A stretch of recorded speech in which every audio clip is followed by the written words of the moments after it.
Welcome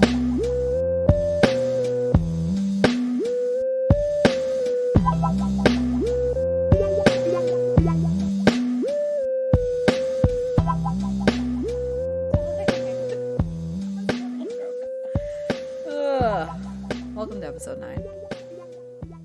Yes, welcome. My name's Katie. And I'm Garrett. And a big ol' thank you to Lauren Perrin, our Patreon of the week. Thank you so much for subscribing. We love your emails. Yeah, thanks. And if you want a shout out of your own, you can join our Patreon at patreon.com/thebarisAnkleHigh. Today, or do you have anything before we get into it? I think we should thank everybody so much. This is our first episode that we've recorded since our premiere, and our episodes have been coming out. So we've just gotten so much great feedback, and everybody's been amazing and very tender to these tenderonies. We appreciate it. Your threats have worked. People have been very nice. Weird when you ask for kindness in a threatening way. It sometimes works. Oh my god. So yes, thank you for your support. We appreciate it so much. It's been so fun, and I'm so glad that everybody's seems to really be like loving it as much as we're loving recording them. So can't ask for a better. And I also love everybody that responds to the weekly guess the next name of the episode. My favorite polls that I post. It's my favorite too, but I really love seeing all the responses and how the choices get distributed. It's fun. And also, if you guess right, you'll be entered into win a sticker. Yeah. So keep playing that game because it's fun, first of all. And I always get them wrong. I've never once gotten it right. I don't tell Garrett the name. I name the episodes, and I don't tell Garrett the name of the episodes before they get posted. So Garrett gets to play in real time with you guys. And I get them wrong every time. 100%. I don't think I've ever gotten it right. Doing really well. It'll happen someday. Accidentally. Probably when I accidentally rename an episode something that I've already used. If there is another episode about tortellini. I mean, I feel like we could call this Tortellini Filled with Knives Part 2, frankly, with this topic that's today. true. Yeah, that's true. That's true. So, what are we talking about today, Katie? We're talking about rejection sensitivity dysphoria. Sorry. That was not delicious. That wasn't a good noise. I regret it. Not editing it out, but I regret it. Sorry, guys. It is so according to Attitude Magazine, it's defined as an extreme emotional sensitivity and pain triggered by the perception that a person has been rejected or criticized by important people in their life. It can also be triggered by a sense of failing to meet their own high standards or others' expectations of them. Yes. And it's experienced by almost 100% of those with ADHD, which I was surprised by.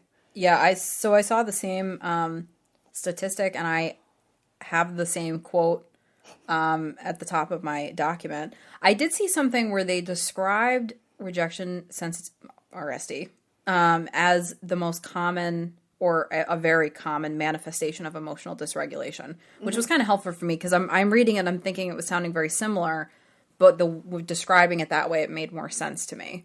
So if you haven't listened to the Tortellini Filled with Knives episode about emotional dysregulation, go check that out. And these are also under this umbrella of emotional dysregulation. They're not official symptoms of ADHD. Yes. So you may not find it with a cursory Google. Yes, RSD is not a formal diagnosis, but it is one of the most common and disruptive manifestations of emotional dysregulation, is what I had written down. Also, episode 4, a Tortellini Filled with Knives, discusses emotional dysregulation. And what we discussed in that episode, just a refresher for those of you who have obviously already listened. Because, I mean, you wouldn't be at episode 9 if you hadn't.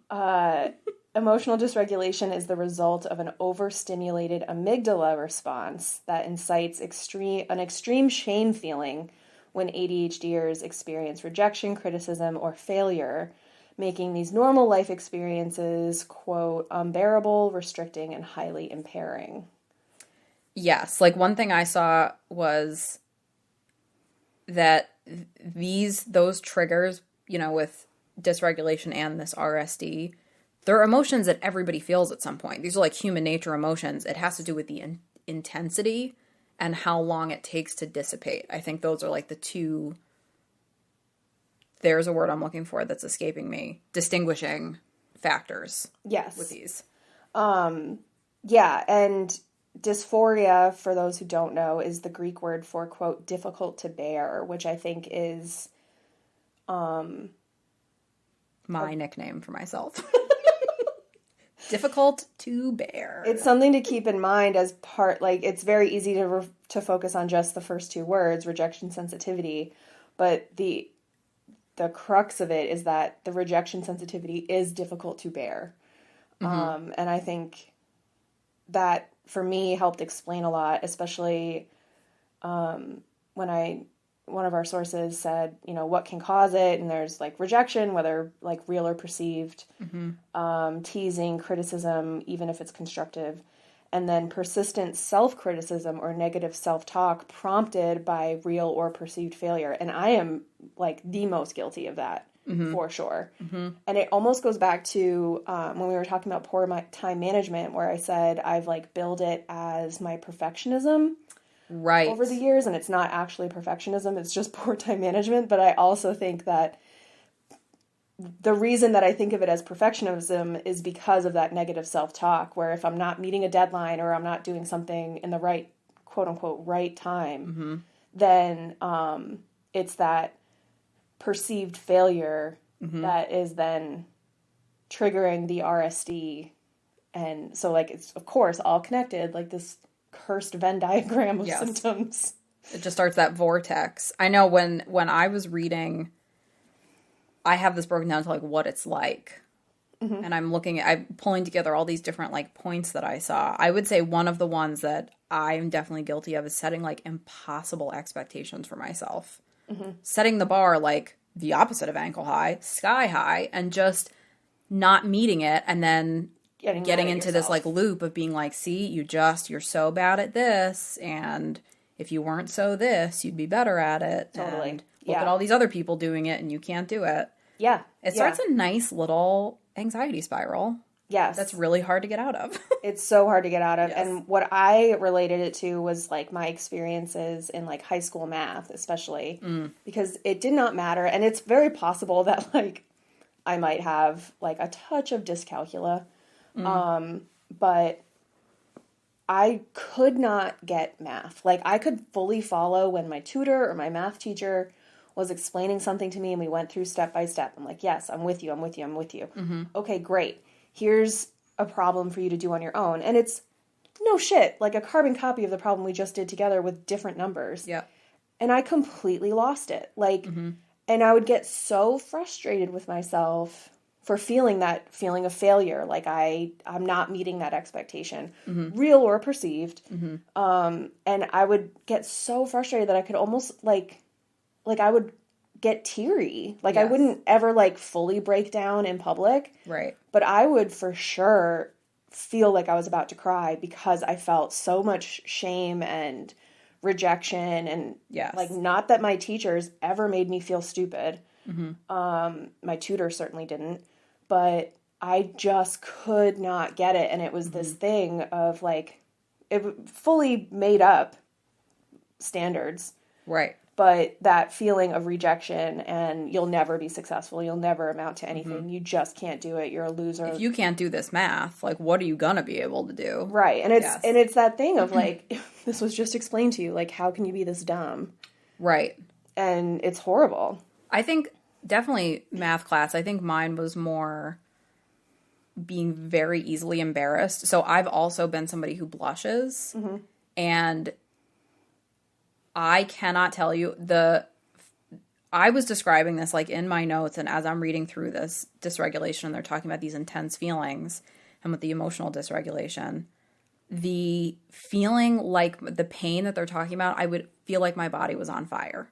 That's the only way I can describe it. Like my face was inflamed. I was embarrassed. It would make me flustered. And then people would really just push me over the embarrassment shame cliff by saying that my face was really red.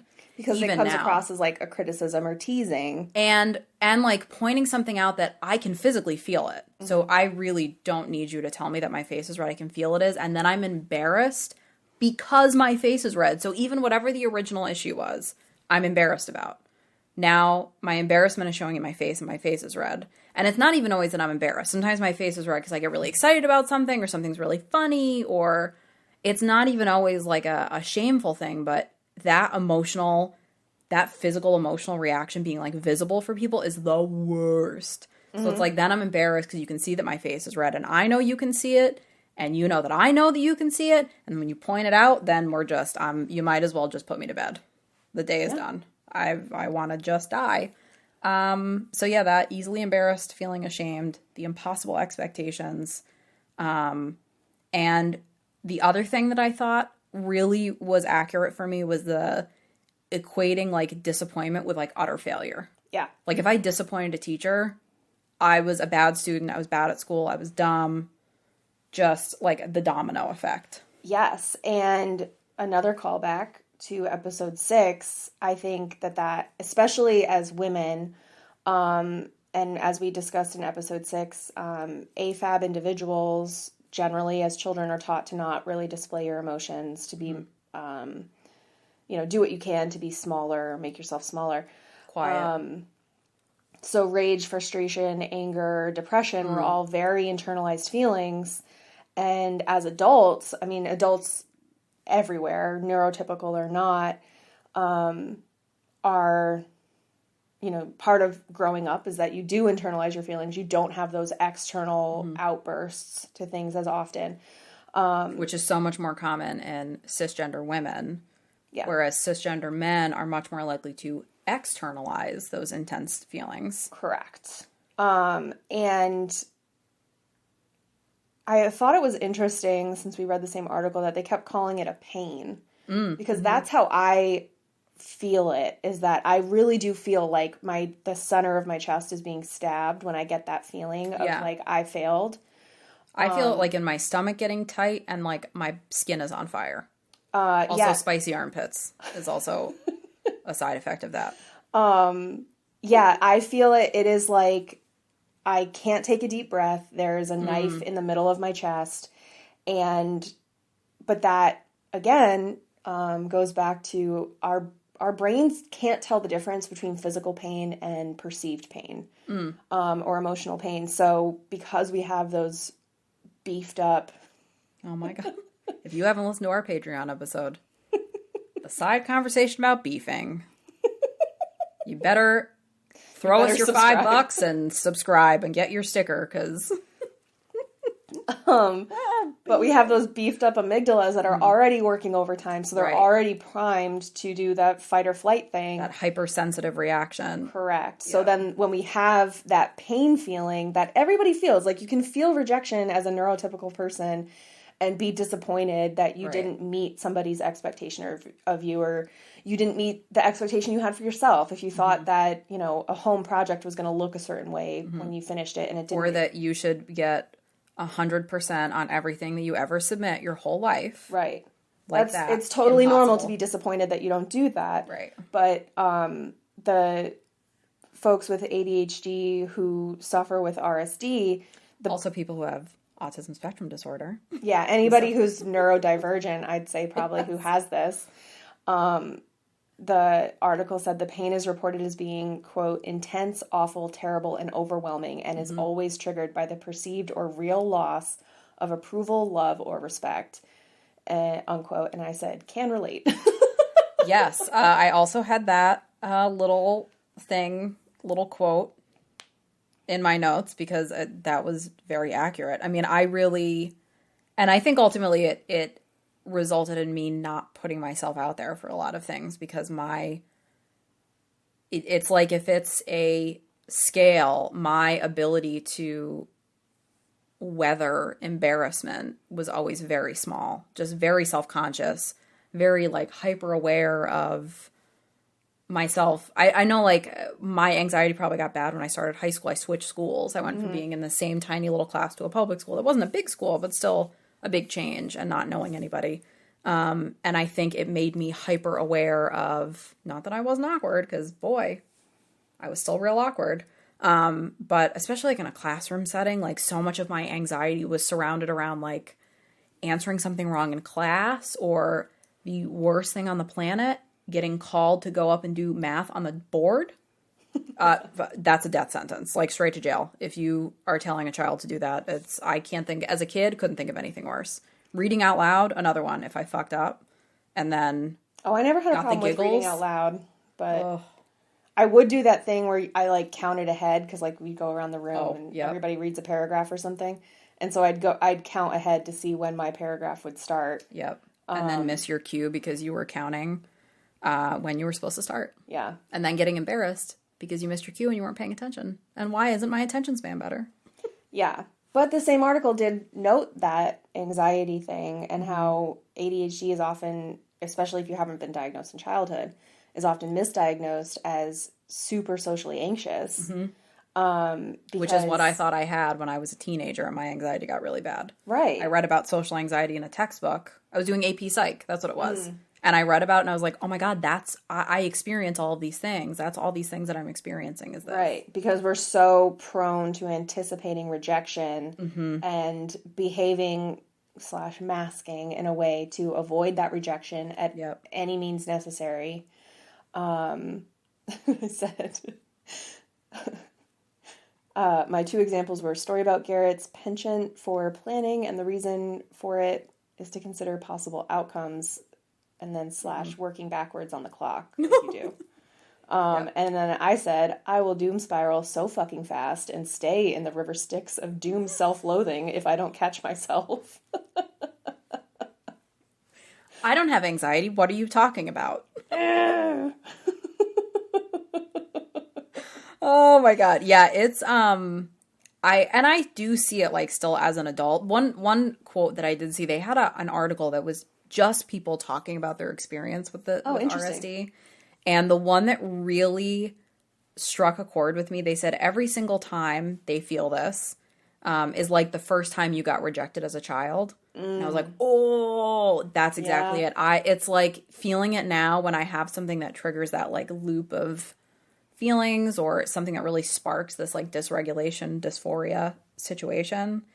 It makes me feel like I wonder why it 13. is like the wound never heals. Right. So then every time that happens again, it's just ripping that scab off and jamming a fork into it. Or salt. Yeah. There's some kind of object going into that old hole? Yeah. Old beef hole. Just gonna zip that back. No one needs to hear that. But you know what? We're probably not gonna edit that out either. Nah, because I said beef hole. Beef hole. But yes, I definitely like that makes me feel like I'm an awkward middle schooler or high schooler all over again when I feel that. Yeah. That inflamed feeling on my face.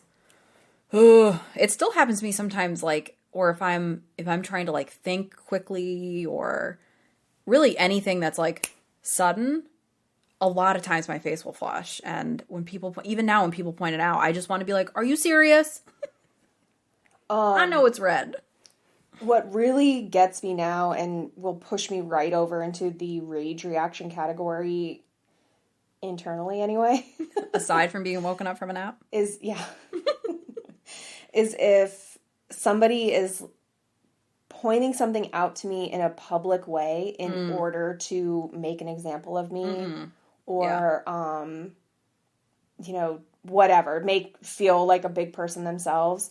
That will, like, I won't carry it with me in the sense that I will feel shame and pain in that moment, but I will also get so angry because in my mind, there's no reason to treat another person like that. So I take that as like an emotional injury, because I cannot understand why you would go out of your way to treat somebody like that. When, like, I'm not a bad person. So like anything that I've done doesn't deserve that kind of treatment. And I think, like, we'll discuss it later when we get to that study that I looked at. But,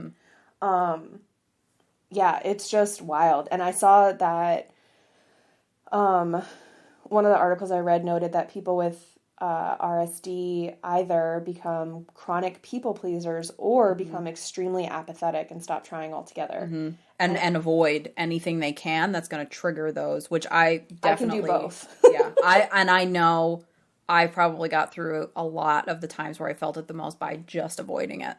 Avoiding situations, not participating in things, opting out because I didn't want to be embarrassed. I think everybody gets one chance.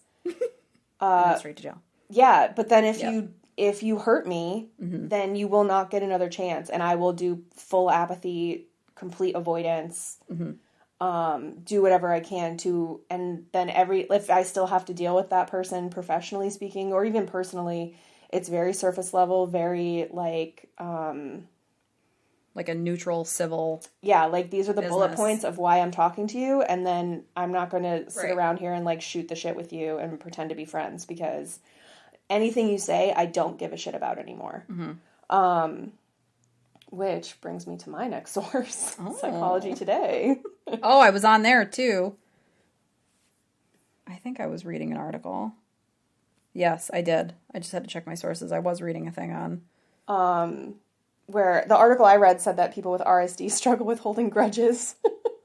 Yes, because like it's when the we were talking emotional about response. yes, the rumination. Yes. That we were talking about with emotional dysregulation, like 100%, like definitely holding on to something for too long.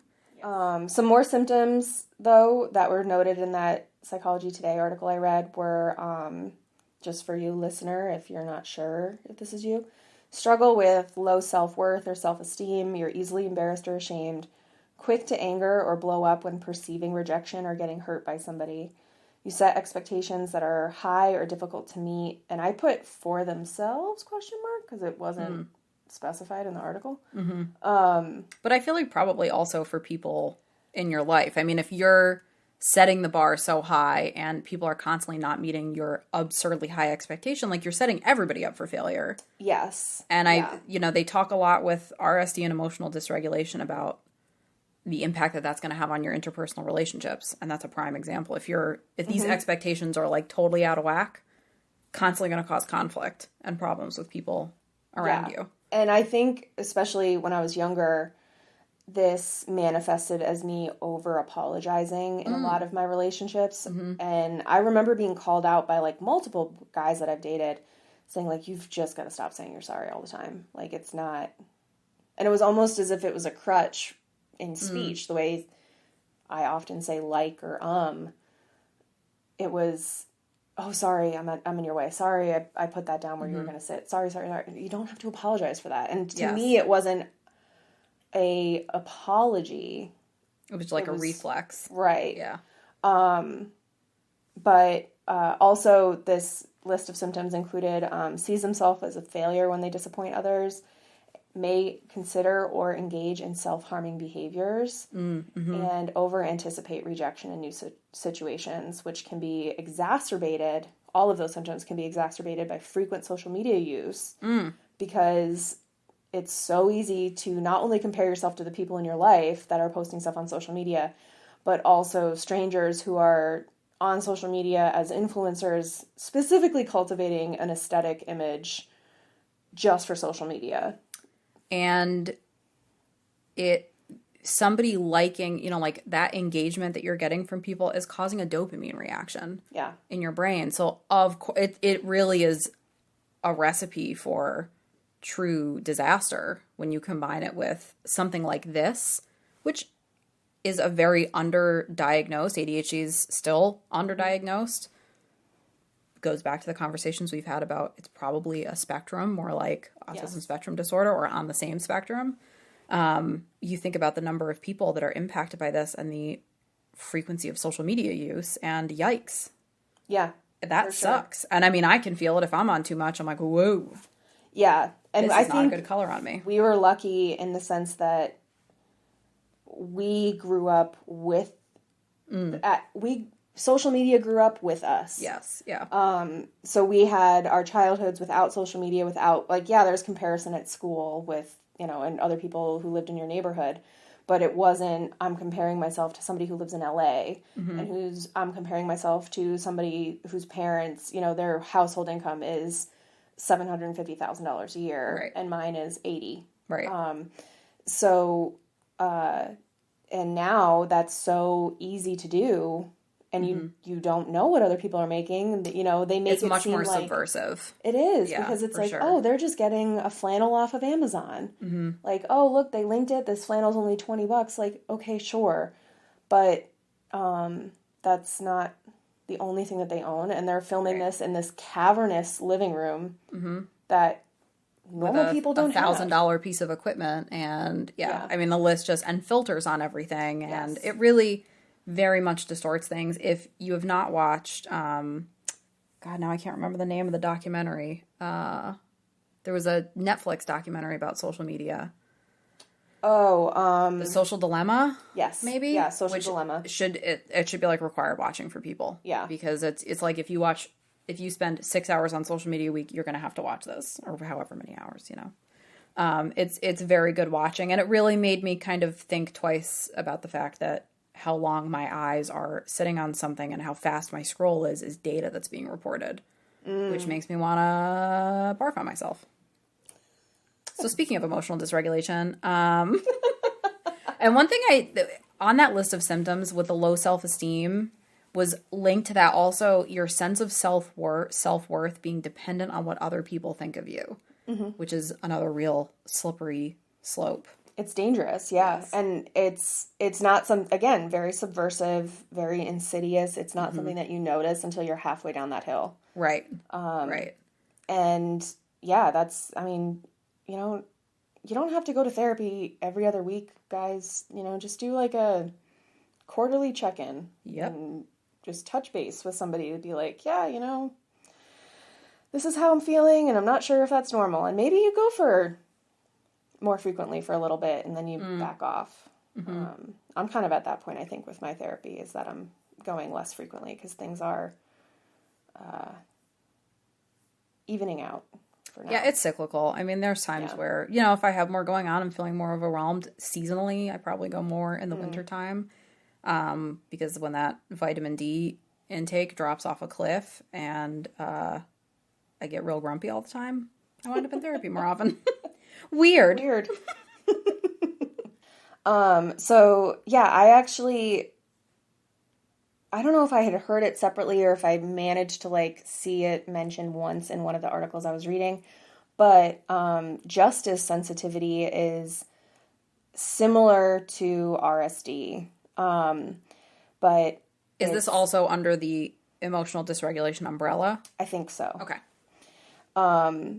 Justice sensitivity is the tendency to notice and identify wrongdoing and injustice and have intense cognitive, emotional, and behavioral reactions to that injustice. Oh, no.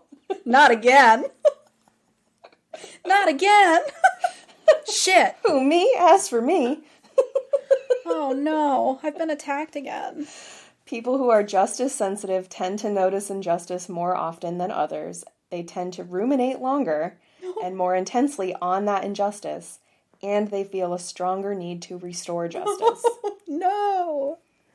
Oh, no. I feel like, was it Mr. Bill in the SNL skits? Oh, no. And then he gets, like, run over by a car. Yeah, that's me right now. Fun fact, I used to think that Mr. Poopy Butthole from Rick and Morty was the same as Mr. Bill. Oh, gee, I don't know, Rick. Hey, Mr. Poopy Butthole. That is a really unfortunate mix-up. Like most things in my life, yes. Yes. Mr. Also, if you haven't watched Rick and Morty. Oh man, you guys gotta watch Rick and Morty. Also, Solar Opposites is pretty good. I haven't seen Solar Opposites. I'm going to say something that sounds dramatic, but since we're talking about RSD, it works. And this is a side quest, Rick and Morty has, for sure, without a doubt, completely shifted my worldview. Like my view of life, my view of afterlife, of... Is that why you did the bathroom remodel? Because you were inspired by Rick's toilet? I need an intergalactic toilet. is what I'm With saying. lasers and screaming at people who try I to use just need. If I could only get this. Yeah, it has. I would say before I was probably like, I was agnostic before that. I feel like Rick and Morty has probably turned me into an atheist. You know what really did it was the micro universe episode. So Rick created a micro universe that was solely designed for generating power for his car. Instead of gasoline, he used this tiny universe that he created. And then he goes and visits the microverse, and he is like a god because he's their creator. Right. Then he finds out that that miniverse is being powered by another miniverse that this guy, this other guy in the miniverse created. So it's just like this trickle down effect. And there's a moment where the miniverse of the miniverse that's generating everybody realizes that that's what they're doing. And the one character says that he missed his father's funeral because he had to work and they wouldn't let him miss work. And he crashes his little spaceship into the side of a cliff. So I took you down that nice little uplifting. It's inspired, yeah. Yeah, sorry. So is this how the Pope Mobile is fueled? Is that what I'm hearing? Definitely, without a doubt. That makes It sense. definitely subsists on a tiny verse of, or teeny verse. I don't remember what their name for it was. Miniverse. I feel like it was teeny verse. I don't know. Probably subsisting on souls. I mean, the Pope Mobile is powered by a Weenie-verse for sure. Definitely. But, you know, Just full of I can say that as a lapsed Catholic, so. Yeah. I went to Catholic school, so I was never confirmed. I was never officially part of the church, but... I had to be confirmed as part of my parents' divorce agreement. What? What? Fun fact, right? Yeah. You're like 16 at that point. Yeah. I mean, the divorce, their agreement covered child support until I was 18, so. That's nuts. Mm-hmm. Man. Yeah, part of they also had their marriage annulled, which was wild. After having 2 children, yeah. Yeah, that's pissed something. off my mom to no end that Yeah. my dad went for that. But his parents, my grandparents, really wanted my dad to be able to remarry in the church. It was really important to them. Yeah. I'm pretty sure they made a obscene donation to the church in addition to get the annulment. But in any event, yeah, so they had annulment, but part of their divorce agreement was that my brother and I would be raised Catholic and confirmed in the Catholic Church. So once we were confirmed, we could do it. We didn't have to go to church anymore. So that was the only sacrament they were concerned about? Well, I'm sure that they were concerned about others, but they weren't about to force children to be betrothed to other Catholics. They were like, that's written on the back in invisible ink, actually. Yeah, it's like the national treasure is just my parents' divorce agreement. Katie with a candle, like, trying to read what else she's supposed to be doing as an adult. Wait a minute, am I supposed to be... Fuck. Yeah, no, we had to get confirmed. So, yeah, I had my first communion. I mean, my mom was raised Catholic anyway, so Yeah. it wasn't like... Right, it's not like it was a real Ridiculous, stretch, but, yeah. like, that's just a real intense... But also when my mom was confirmed, she got slapped in the face by the bishop because that was part of your confirmation to learn to turn Absolutely the other not. cheek. Absolutely not. Swear Absolutely to God. not. Right to jail. That is not... Slapped every child and you all lined up and you got slapped in the face by the bishop.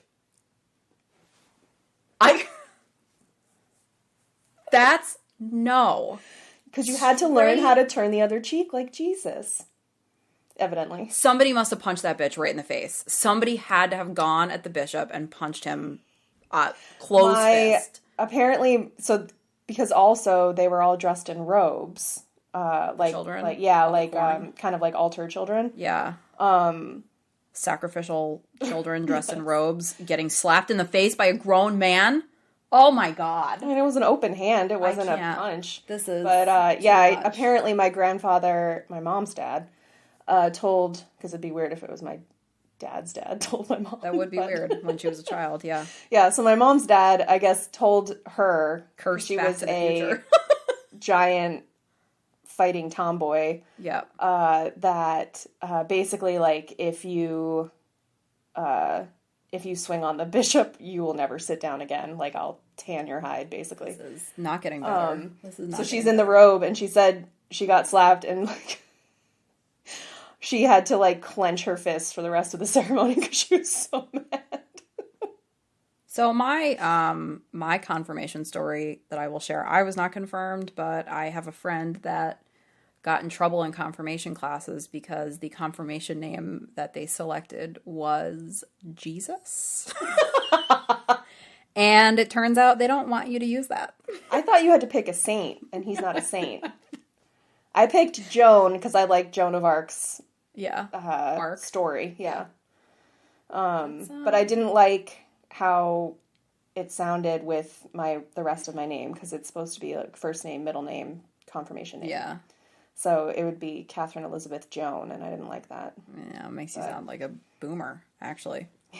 Yeah. Yeah, it does. Elizabeth Joan is my alter identity. Also, new Princess of Wales is also named Catherine Elizabeth, so... Oh, that's interesting. Eat my beef. She just can't. There's a hyperfixation on the beef now. It is. It's going to be on a t-shirt someday. You're going to get a lot of beef in the rest of this episode, and probably episodes to come, to be honest. And you're going to have to listen to Patreon to find out what type of beefing we're referring to. Yeah. Hint, hint. I shouldn't have said hint, hint after that, but at this point, hint. Join Patreon, I guess, is the hint. I don't know. Yeah, I'll tell you. So, yeah, justice sensitivity is the tendency to notice and identify wrongdoing. Like slapping children in the face. Like slapping children in the face to prove that they love God. And or as Katie would pronounce it, probably Jod. Also on Patreon. Oh, yeah, that's right. I forgot that was on Patreon. Whoops. Go. But the very first study on ADHD and justice sensitivity, based on what I was found, was done in 2015. So super recently. Yeah, I read that it was added to, like, the EU added rejection sensitivity and, like, emotional dysregulation as ADHD symptoms like 5 years ago. The US still has not done it. Tracks. But the EU did it like 5 years ago. We don't even have healthcare, so. Yeah. It's all very recent. Yeah. And when I was diagnosed 6 years ago, like, none of this information was out there for adults. So. I meant to ask this earlier, were you diagnosed with anxiety before you were diagnosed with ADHD?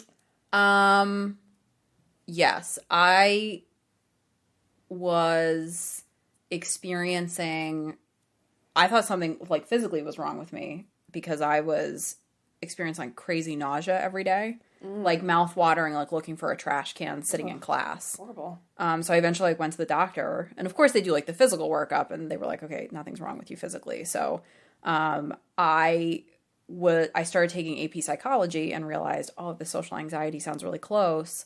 I asked my mom about going to see somebody, and I had a very specific, because I was then like got so into it. Hyperfixating, you might say? Yeah, weird. I wanted to see a cognitive behavioral therapist and like work on my anxiety from a non-pharmaceutical perspective, because my attitude was like, this is something I'll have for my whole life. Like, I need tools to be able to deal with it. So I started seeing like a social worker who tried to do a lot of mindfulness with me, which... I thought you were going to say mind control. She put this big helmet on me, and then... She stared into my eyes. I wasn't allowed to blink. She had this little watch that had a twirly on it. It was very weird. She tried a lot of mindfulness. It's something that has been on my radar that I should work on, but have never really had the attention span for. So it's a work in progress. She tried that with me a lot. There were some things that I used, but it was probably another 10 years before I was diagnosed with ADHD. Okay. And I started seeing, I saw that therapist for a while. It's how therapy is. Like, you go for a little bit, and then you improve, and things level off, so you stop going. And then I didn't want to go back to her, so I wound up trying to find, like, one or two others, and, like, not having a lot of success. Finding somebody that's accepting patients is always a hard thing. So I saw a different therapist who, within an hour, I was explaining why I thought I had ADHD, and she was like, like we've crossed that bridge. We know what's happening now. It's very clear. And I did medicate for a while. I did do Adderall for a bit. And I just found that it wasn't on a daily basis. I felt like something that I needed. It was something that I needed incidentally. Mm-hmm. I think that being undiagnosed for so long, I developed a lot of good tools, so I am able to use those to get me through on a daily basis. Yeah. And things for like exams and when I really need to be like sitting and truly deeply focusing and not being interrupted and goldfishing it, then I need to be medicated for sure. And my anxiety probably does also need to be medicated, but it's not right now. Still doing it, guys. Still raw dogging it. Which isn't unheard of. I mean, I certainly am more familiar with hearing about kind of like triage care for anxiety, where, you know, somebody might have a standing prescription for Xanax or something, Right. where it's like, okay, I know that I cannot get on a plane. Right. So like I'll take this 2 hours before I'm supposed to get on my flight. Right. And it'll mellow me out so Which I I can have just done. chill. And right. yes, it does. But it also makes me feel like I couldn't emote if I wanted to, which is also scary. Yes. Yeah. And I think, or like somebody Which is, I guess, helpful if the plane crashes, then Yeah. you're not going to be bothered. Yeah, which I would need in the case of a plane crash. Or punch me in the face, be the bishop, and just knock me out, please. And I think that I had a thought. I forgot it. There it goes. Yep. Right out the window. Just like a butterfly. Bye. So this study was from 2015, which was the paper that I found about the study is called "The Kind Nature Behind the Unsocial Semblance, ADHD and Justice Sensitivity, a Pilot Study," where they conducted an empirical pilot study in which people with ADHD and what they called healthy controls, which was wildly offensive. I don't know why they didn't just call them neurotypicals. Yeah, thanks. Thanks a lot, guys. Were confronted with different forms of social injustice in a game situation. Oof. So, Somebody's about to get way too competitive. Way too into it. not me at all. Yeah, Just definitely not either of us getting over the top with God, something. don't ask my boyfriend about it.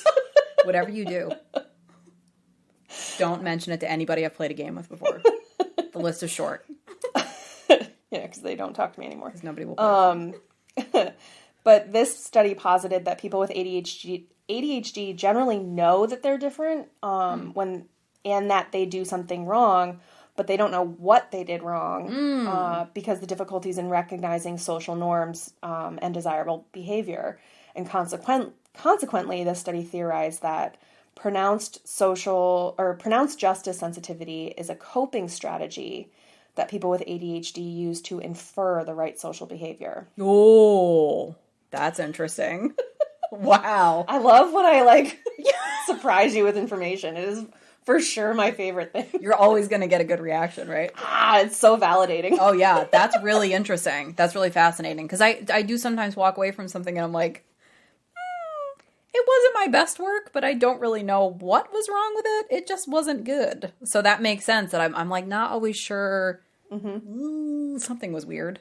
Yes. I did something weird. Right. What it is, I don't know, so I'll probably do it again. So they called this pro-social behavior, which is the willingness to cooperate in common goal-directed activities, adherence to and enforcement of rules, and punishment of deviance. ADHD people can seem like they don't care about social judgment of themselves because they have difficulty recognizing social norms. However, the researchers noted that people with ADHD are comparable to neurotypical people in empathy and the ability to feel guilt and shame, distinguishing ADHD from a conduct disorder. What would a conduct disorder be? A conduct disorder refers to a group of behavioral and emotional problems characterized by a disregard for others. Like a sociopathy type of... Yes, not caring about social norms of good behavior, ignoring the rights and feelings of others, enjoying causing harm, lying or manipulating people, Yikes. Committing physical or sexual abuse, and hurting animals. So I think it's more like a sociopathy. Yeah. So this is like a non-deliberate right behavior. Antisocial personality disorder, something like that. So ADHD, we don't have that, guys. Why, how does pro-social behavior tie into justice sensitivity? A sound sense of justice is a prerequisite for pro-social behavior. So Okay, like to be able to fit in socially, Correct. you need to have a sense of what is fair. Right, That because makes then sense. that influences your moral compass. Correct, and people are not going to want to be around you when you're a sociopath. Psychopath. Yeah. Yep. Okay, so the study. The 3 groups were compared. Adults with ADHD divided into 2 groups, inattentive subtype, and then they put hyperactive/impulsive and combined type together because hyperactive type and impulsive type had the same, similar to each other, but were also very different from inattentive type. Okay. So, and then they had the neurotypical group as the control group to make. They had the 3 different groups. Okay. Correct. Gotcha. So they set up a game, and basically, they had this whole explanation for it.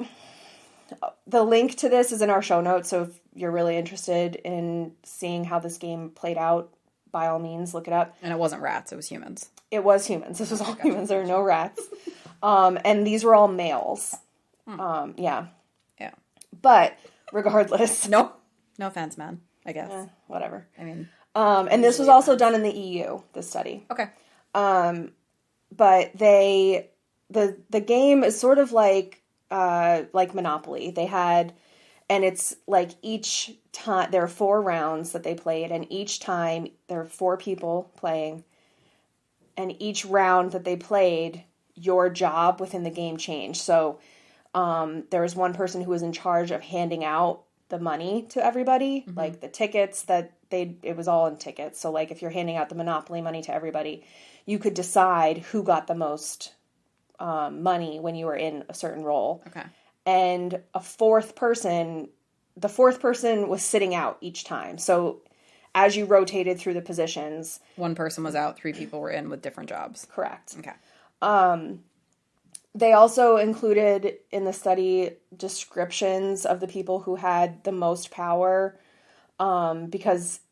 So there's a hierarchy also to the positions. Correct. Okay. And they described the more powerful people in kind of like stereotypical socioeconomic terms. So the more powerful people were attractive and athletic, and they came from established families. That kind of thing. The people that everybody loves to hang out with. Yeah, all the Chets and Brads of the world. But and also the study participants, you weren't actually playing this game face to face with them. So it was like playing The Sims, but Monopoly. Oh, God. Yeah, I know. If you really care about how this game played out, guys, go read the study. I don't know what to tell you. It's not a long paper. It's only 14 pages. So anyway...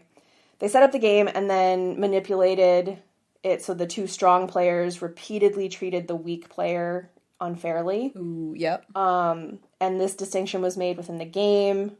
It wasn't a judgment on the participants themselves, and because it was introduced to make the injustices more obvious to everyone involved, which is why they included that socioeconomic description. Okay, so they're like kind of upping the ante as Correct. time goes on to really... Kind of like, you ever play Life?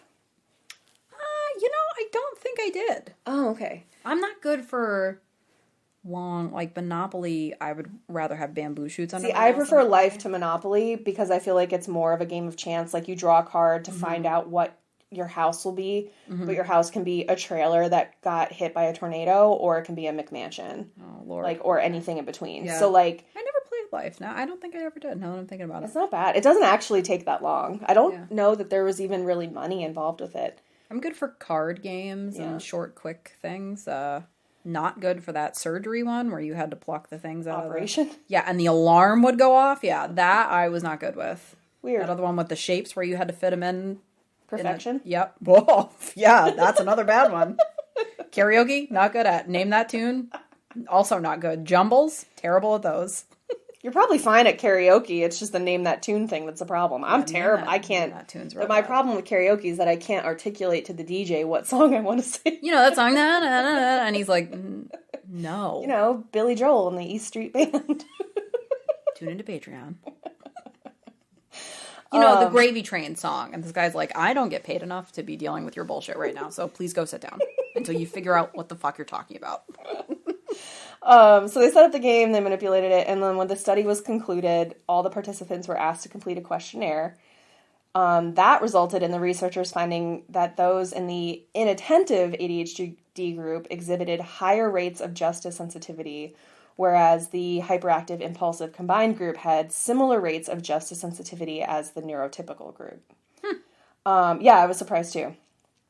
This paper also noted that there was no opportunity, like going forward, what they would change or if they were to run the study again. There was no opportunity in their game for, quote, vengeance to be taken by participants against players who had exerted their control to the detriment of others in their game. So they couldn't, like, see if there would be higher rates of ADHD people taking retributive action to rebalance the scales based on their perceived injustices during the game, or what they perceived to be injustices to other players. Right. So they weren't, like, allowing people to use rocket launchers at each other in this study.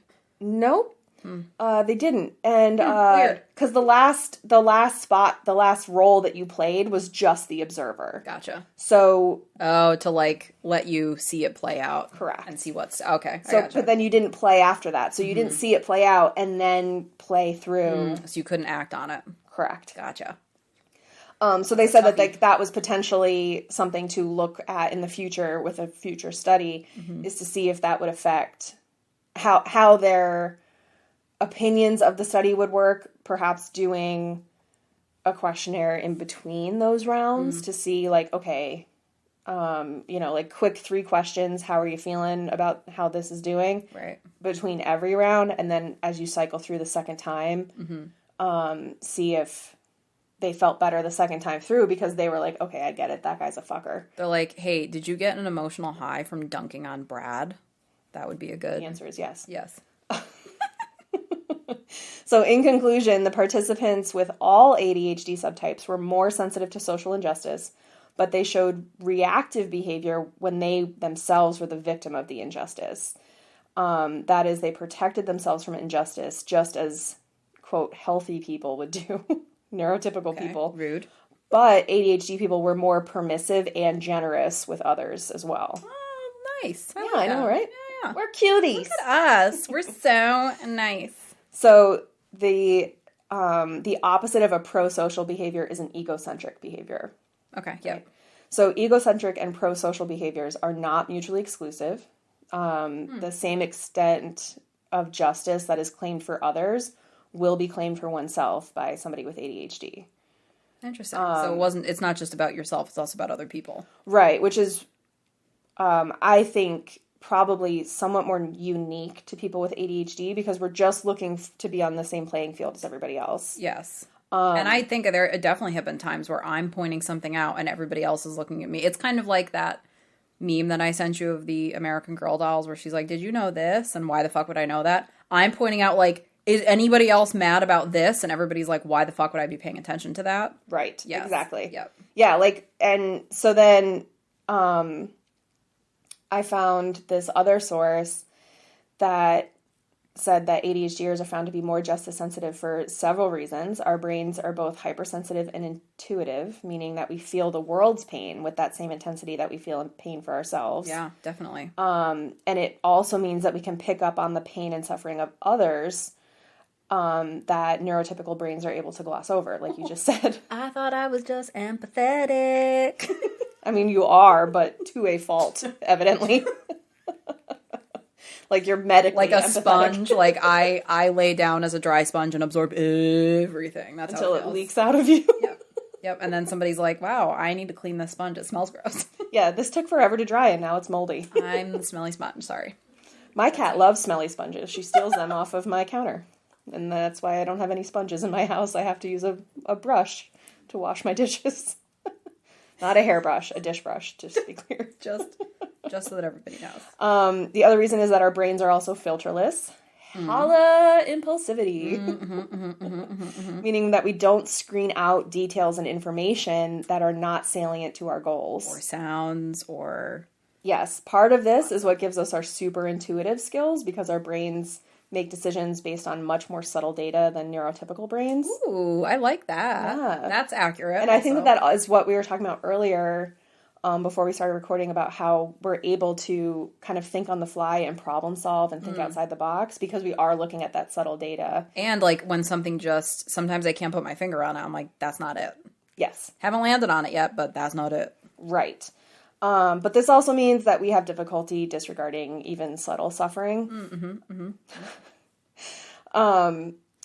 Some researchers have also theorized that the neurocognitive delay experienced by children and adolescents with ADHD, which we discussed in our first 3 episodes, I think, of how the frontal cortex isn't as developed, or takes longer to develop.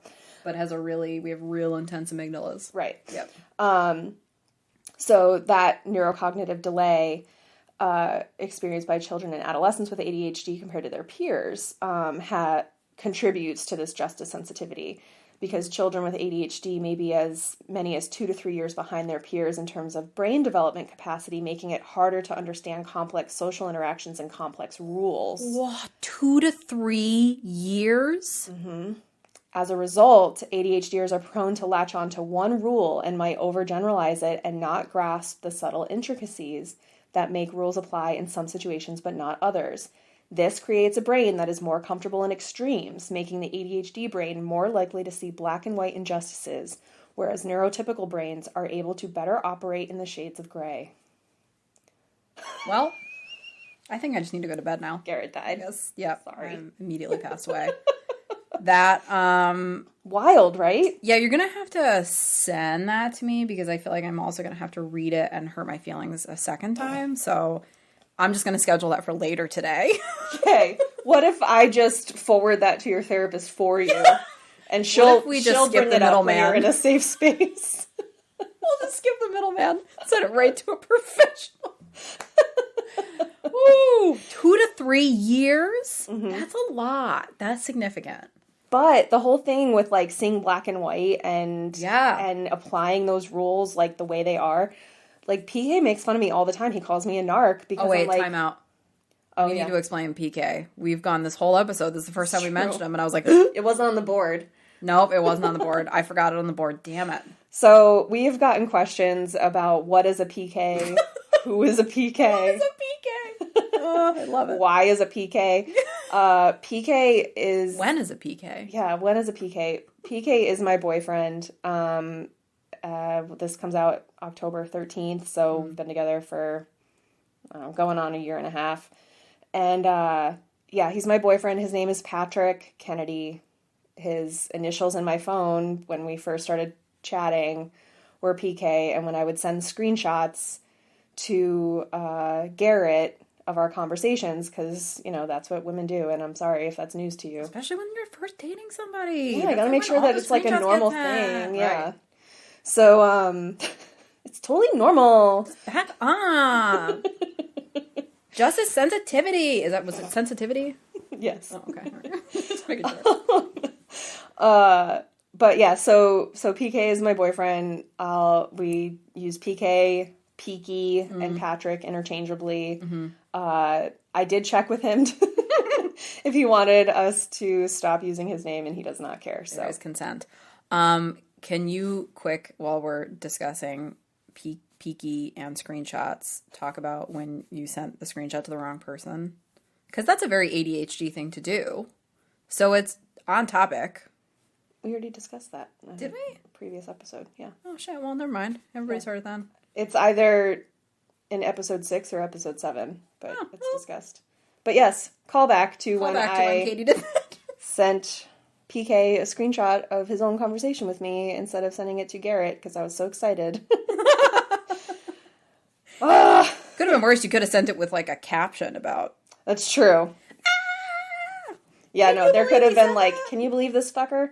No, that's not what happened. Worse, yeah. It was just me being the little girl in the GIF with the cotton candy spazzing out. And he's also very good-natured, so there's no better person that you could have sent the wrong screenshot to. That's true, yeah. It probably would have sent me into a spiral, because I'd be like... Oh, no, I spiraled, because he was also at work at the time, so he couldn't, like... Respond immediately. Like, he responded, but it was a very short response. Oh, God. Yeah. That's worse. That's worse somehow than...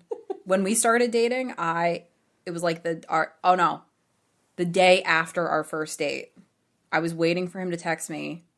I don't know if he texted me first or if I texted him. He didn't respond for like 12 hours because his phone had died while he was at work and he was just busy and just like hadn't gotten to charge it. I went into a full tailspin. I was like, I thought we had a great time. I thought we really clicked. We were making out in my car and now he's not answering me. What is going on? Like freaking out. To which he responded with, because I think I even said to him, like, are we okay? But that comes through as a green bubble, and you're like, oh my God, he blocked me. Yeah, he was like, my phone died. I was like, okay. Well, going forward, I'm going to need you to not let that happen again. Yeah, you're just going to have to give a charge and respond to me when I'm feeling insecure. If I have to get you one of those fucking brick of a phone cases that has an extra battery in it.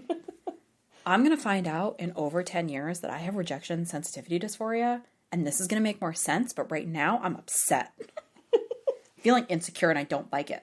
My body's on fire. It's not going to change how upset I am. It's just gives you context for how to deal with it. It just gives you more clarity that yes, I am a tortellini filled with knives. You're correct. Wee. And then also the fourth thing for why ADHDers might have justice sensitivity issues is that a history of personal injustice can make our brains even more sensitive to injustice. So every time that you're misunderstood or you're made to follow rules that you don't understand, singled out for talking too loudly or fidgeting, it triggers that injustice sensitivity because it doesn't feel fair to you. So you're overdeveloping your perception of fairness to, you have that amygdala response, but it's also such an emotional response because you don't understand why you're getting picked on by the teacher or somebody in authority position or somebody that you're supposed to respect. A boss or like whoever this other, it's that quote about the RSD every time feels like the first time I was rejected as a child. Like it's going to bring you right back to that same wound when you're feeling it. Totally. So why is justice sensitivity and RSD so draining? Or why are justice sensitivity and RSD so draining? Why is that for? What is a PK? Why use big word when little word do trick?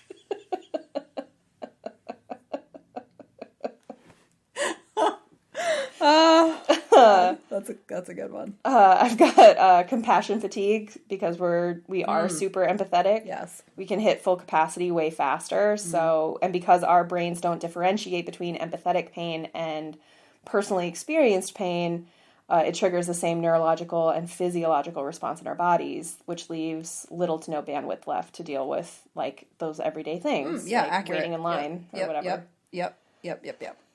Yes. Which is why you've got to limit your doom scrolling because it fills up the space you have in your empathy glass too fast. And also in social media,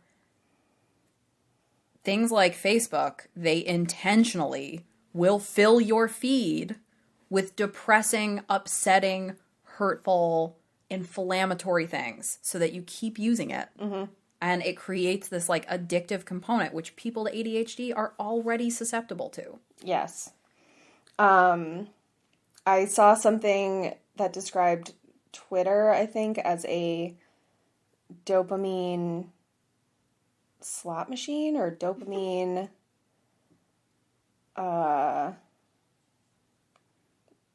like a dopamine like gumball machine, I think what it was. Mm-hmm. So like every time you log in, you get that gumball out of dopamine, good or bad, like notification, just the notification pop up, or so and so liked your photo, or so and so liked your story. It's an immediate hit of dopamine to your brain, which is crazy. Yeah, it's crazy that it really is like when we were talking about that study that they did with the rats where it was like the delayed reward and they were pushing the button and they'd have to wait X number of seconds before they got the kibble bits. This is like immediate kibble bits. It's like you're pushing it, kibble. And at a certain point, waiting for that kibble bits is even though you're getting a bunch of kibble bits after the wait, is irrelevant. You'll just go for the instant kibble bits. So you switch between apps. And, that's why you have Twitter, Facebook, Instagram, TikTok. Yep. Does anybody want to puke on themselves right now? Because I do. The other reason that it's so draining is the rumination thing that we were discussing earlier. We have such an emotional reaction to perceived or actual injustice. Your, quote, default mode network, the network in your brain responsible for rumination and non-task directed thought, doesn't turn off when its counterpart, the task positive network, turns on, meaning that even when we're being, quote, productive, unquote, our emotional center is still draining us. So now we're double tired by the end of the day. Oh, man. Speaking of double tired at the end of the day, wow. This is a lot. I don't want to say I was arrogant going into the ADHD coverage. I definitely had a thought of like, I know what I'm dealing with. We can cover this. My mind has been blown. I don't even know how many times where I'm like, oh, that thing about myself that I've never been able to put my finger on, but I can't stop myself from doing. It sounds like it has a name and a cause. That's wild. Okay, so now I'm sorry, right? Continue. Yeah. So we're almost at an hour or just over an hour for this episode. So I think we should cut it. Probably. Yeah, cut this into 2 episodes. So come back next week and we'll take a quiz and see how much RSD we have. How much? A lot. And it's almost like 2 people trying to get through a plan with ADHD go off the rails. Yeah. So yeah, we'll cut it here so that we're not keeping you guys all here for extra hours and laughing at ourselves for hours. And we'll see you next week. Bye. Thanks for tuning in. We'll be here next Thursday with a brand new episode to delight your brain juices. In the meantime, the best way to support us is to leave us a 5-star review on Apple Podcasts, Spotify, or your favorite podcast streaming platform. You can keep up with us during the week on Instagram and Facebook at The Bar is Ankle High and on Twitter at Ankle High Pod.